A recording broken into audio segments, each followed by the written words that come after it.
Hello aspirant, आज का session बहुत इंपॉर्टेंट है because today's current affairs covers the most trending reforms and updates in Indian exam system.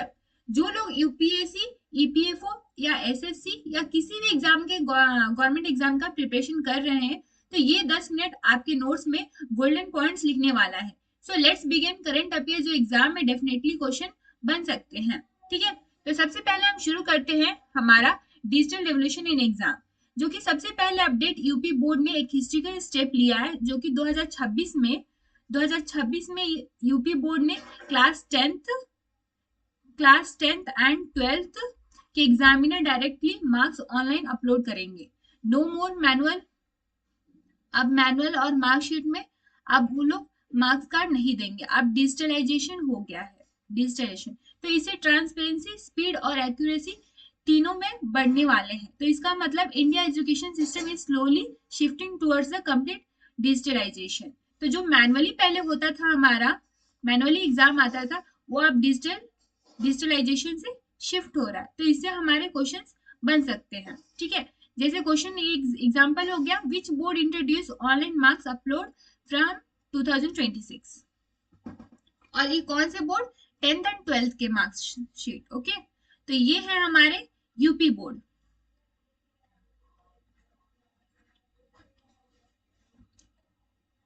Next next हम चलते हैं हमारा ये दूसरा, जो कि SSC own scribe facility returns. ये न्यूज, ब्रेकिंग न्यूज, बहुत ज्यादा ब्रेकिंग न्यूज है ये।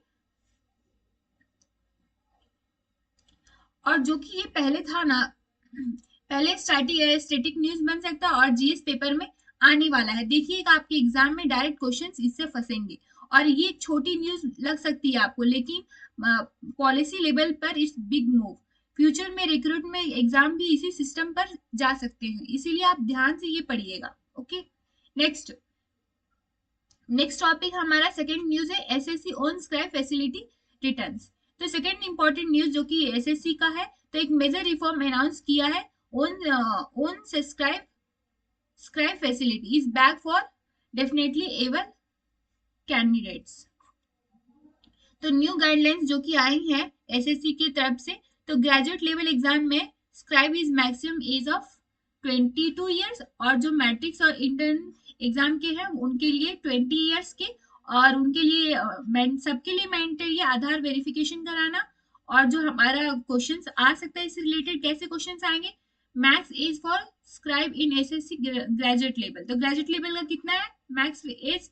तो वो है हमारा 22। ओके, तो ये हमारे एसएससी की तरफ से न्यू रिफॉर्म आया है। New reform scribe facility. Okay, तो ये कुछ इंपॉर्टेंट इसमें है और एग्जाम लेवल से इंपॉर्टेंट है, सेम एज एग्जाम। तो इसमें कुछ क्या क्यों इंपॉर्टेंट है? क्योंकि equality of opportunity in public exam, तो सबको इक्वालिटी मिलना चाहिए, इक्वालिटी सबके लिए है। और एक्सपेक्टेड क्वेश्चन क्या क्या हो सकती है? Age per the new SSC norms, what is the maximum age allowed for scribe in graduate level exam या फिर मैट्रिक इंटर एग्जाम में? तो ऐसे क्वेश्चंस आ सकते हैं आपके एग्जाम में। यानी सिस्टम अब ज्यादा फेयर और इंक्लूसिव बन रहा है और एस्पिरेंट के लिए मैसेज क्लियर है, गवर्नमेंट एग्जाम और getting more transparence and secure. Okay, next हमारा, तो ये हो गया एसएससी की तरफ से जो ब्रेकिंग न्यूज आई है। नेक्स्ट हमारा public examination prevention of unfair means act 2024। तो ये हमारे यूपीएससी, ईपीएफओ एग्जाम के हमारे लेबर लॉ एक्ट में क्वेश्चन पूछा जा सकता है, इसीलिए गाइस कैंडिडेट्स ध्यान से पढ़िएगा। ओके, तो ये हमारा तीसरा सबसे बड़ा ट्रेंडिंग टॉपिक है। तो इससे इस एक्ट में मेन एम क्या है? इस एक्ट का मेन एम क्या है? तो इसमें हमें मेन एम है इसका पेपर लीक करने से बचना, इम्पेरिशंस एंड प्रोवेक्स कैंडिडेट्स। तो इससे अब अगर कोई पर्सन या गैंग एग्जाम लीक करता है तो उन्हें डायरेक्टली जेल और plus fine under this act, इस अंडर एक्ट के थ्रू उसे फाइन और जेल भी जाना होगा। तो कितने साल के लिए और क्या है की पॉइंट्स वो भी देख लेते हैं, ताकि अगर इससे एग्जाम में क्वेश्चन आए तो आप अच्छे से ट्रैक कर सकते हो। तो इसे जेल अगर जीतना है तो 10 साल के लिए जेल भेजा जा सकता है। और फाइन कितना लगेगा? तो वो है 10 करोड़। सोचिए कितनी बड़ी अमाउंट है। ठीक है, नेक्स्ट हमारा इससे क्वेश्चंस कैसे टाइप के, और ये सब जो एक्ट है ना वो हर एग्जाम पे एप्लीकेबल होगा, चाहे यूपीएससी है, एसएससी, आरआरबी, स्टेट, पीएससी, किसी भी एग्जाम पे, हर एग्जाम पे, स्टेट हो या नेशनल हो, हर एग्जाम पे ये एप्लीकेबल है। हम्म? और ऐसे question, what is the aim of this act, ऐसे क्वेश्चन पूछे जा सकते हैं आपके एग्जाम में। तो इसका एम क्या है? पेपर लीक कराने से बचना और इम्प्रेशन एंड प्रोवेक्स कैंडिडेट्स, यानी अब एग्जाम सिस्टम से अकाउंटेबिलिटी और भी स्ट्रांग होने वाली है। एक हॉनेस्ट एस्पिरेंट के लिए बहुत फायदेमंद है और बहुत पॉजिटिव न्यूज है। तो खुश हो जाओ जो मेहनत से अपना प्रिपरेशन कर रहा है और बिना किसी गोलमाल के। ठीक है, नेक्स्ट। तो ये हमारा थर्ड न्यूज था। अब हमारा चौथा न्यूज, तो जो कि मध्य प्रदेश से है, और इन्होंने लॉन्च किया है वन एग्जाम वन सिस्टम। मतलब पहले बहुत सारे एग्जाम होता था, हम ये सेलेक्ट, अगर इस बोर्ड में जाना है तो एंट्री करने के लिए ये करना है, वो करना, बहुत सारे मल्टीपल एग्जाम्स होता था। तो इसीलिए ये सब रिडक्शन ये करने के लिए, खत्म करने के लिए गवर्नमेंट ने only one exam one system ऐसे वन डायरेक्ट कर दी, ताकि इससे हमारा मेहनत कम और ज्यादा इफिशियंसी बढ़े। तो मध्य प्रदेश ने, ये गवर्नमेंट ने एक रिफॉर्म लॉन्च किया है जो कि है वन एग्जाम वन सिस्टम। तो इसके अंदर सारे गवर्नमेंट जॉब रिक्रूटमेंट एक ही कॉमन एग्जाम से होंगे, जस्ट लाइक CUET और CET, इनकी तरह एक ही एग्जाम देने से सारे सिस्टम में रिक्रूटमेंट होगी। तो ये सेम सेम कर दिया है।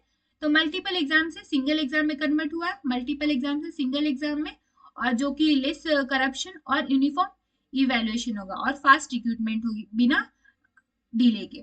तो ये हमारा बेनिफिट है, ये हमारे benefit, less corruption, fast hiring and uniform evaluation. तो ऐसे क्वेश्चन पूछा जा सकता है जैसे which state launch the one exam one system, तो वो है हमारा MP, मध्य प्रदेश। ओके, तो एस्पिरेंट के लिए तो ये, इसका मतलब आपको एक ही एग्जाम के जरिए मल्टीपल अपॉर्चुनिटी मिलेगी। तो लेस स्ट्रेस मोर क्लैरिटी। तो जो MP वाले हैं गाइस, वो मुझे कमेंट कीजिए यहाँ कौन कौन MP से देख रहा है, और उनके लिए ये बहुत बड़ी न्यूज हो सकती है, बहुत बड़ी न्यूज है, क्योंकि अगर एक एग्जाम आप दोगे तो कोई भी सिस्टम में आप जा सकते हो, और इसमें बिना डिले के साथ आपके रिक्रूटमेंट और आपको ज्वाइनिंग लेटर मिल सकती है। ठीक है, नेक्स्ट। तो ये तो हमारे 4 न्यूज हो गए, और चलो अब रिवीजन कर लेते हैं, ताकि एग्जाम में क्वेश्चन आए तो हम इजीली क्रैक कर सके। तो ये हमारे यूपी बोर्ड में क्या लॉन्च किया था? Online marks upload. SSC ने क्या? Own scribe facility. और ये पब्लिक एग्जाम एक्ट में स्टॉप पेपर लीक्स होने से बचाता है। और MP वाले one exam one system launch किए हैं। तो ये हमारे 4 इंपॉर्टेंट ट्रेंडिंग टॉपिक है, और जो कि एग्जाम में एक्सपेक्टेड है बहुत ज्यादा, क्योंकि ये रीसेंट न्यूज है। तो चांसेस पूरे 100% बनते हैं आपके एग्जाम में आने वाले, और स्पेशली तो UPSC EPF वाले, या फिर ग्रुप डी वाले एग्जाम होने वाले हैं, ग्रुप डी के CHS एग्जाम होने वाले, कोई भी आप गवर्नमेंट एग्जाम ले लो, इससे क्वेश्चंस पक्के आएंगे। ठीक है, आप कुछ रैपिड फायर MCQ आपको देते हैं, जो कि आप मुझे कमेंट बॉक्स में आंसर कीजिएगा।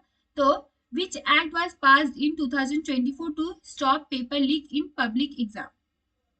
बताइए कौन सा एक्ट पास हुआ था 2024 में पेपर लीक होने से बचाने के लिए? ठीक है, और which state recently introduce one exam one system?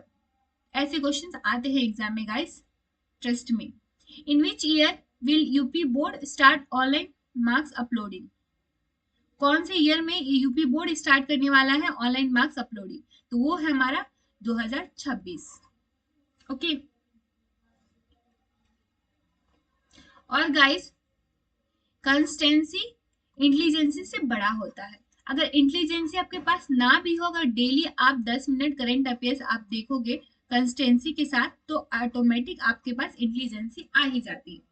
तो हम इस पे फ्रेंड्स, हर रिफॉर्म का एक मैसेज है, सिस्टम इन्वॉल्व हो रहा है और हॉनेस्ट एस्पिरेंट के लिए ये रास्ता क्लियर हो रहा है। बस एक चीज याद रखो, जो कि कंसिस्टेंसी और इंटेलिजेंसी का है। रोज 10 मिनट करंट अफेयर्स पढ़ो और डेली रिवीजन रखो, ताकि ताकि आपके लिए बहुत आसान हो जाए एग्जाम क्रैक करने के लिए। ठीक है, तो ये हमारे 3 पॉइंट जो कि मैंने बता दिया है। रिवीजन करो, आपने जो 10 मिनट में पढ़े हो डेली रिवाइज करो, और हॉनेस्ट एस्पिरेंट की बहुत बड़ी न्यूज है ये सब। ठीक है, तो अगर आपको ये वीडियो और कंटेंट मेरा पसंद आया हो तो लाइक, शेयर और सब्सक्राइब करना मत भूलिएगा। जो अगर मेरे चैनल पे नए होंगे वो सब्सक्राइब कर दीजिएगा, बिकॉज कल का टॉपिक और भी एक्साइटिंग होने वाला है। तो और क्या होने वाला है वो भी बता देती हूँ। तो इसमें top economic policy and MCQ for UPSC EPFO 2025 के लिए मैं लेकर आने वाली, वो भी किसमें, 10 मिनट शो में हम कितने करेंगे, 50 क्वेश्चंस करेंगे जो कि करंट अफेयर से रिलेटेड इकोनॉमी के पॉलिसी से होगा। 50 क्वेश्चंस हम करने वाले हैं ओनली इन 10 मिनट्स, तो आपका ज्यादा टाइम वेस्ट नहीं होगा। तो कल का क्लास आप प्लीज मिस मत कीजिएगा, और जो कि नए हैं तो मेरे चैनल को सब्सक्राइब और बेल आइकन को प्रेस कर देना ताकि आप मिस ना कर पाओ। ठीक है, और एग्जाम के लिए एग्जाम ओरिएंटेड है, बहुत इंपॉर्टेंट है। तो see you tomorrow guys, stay constant and stay confident. Bye bye, मिलते हैं हमारे नेक्स्ट वीडियो में।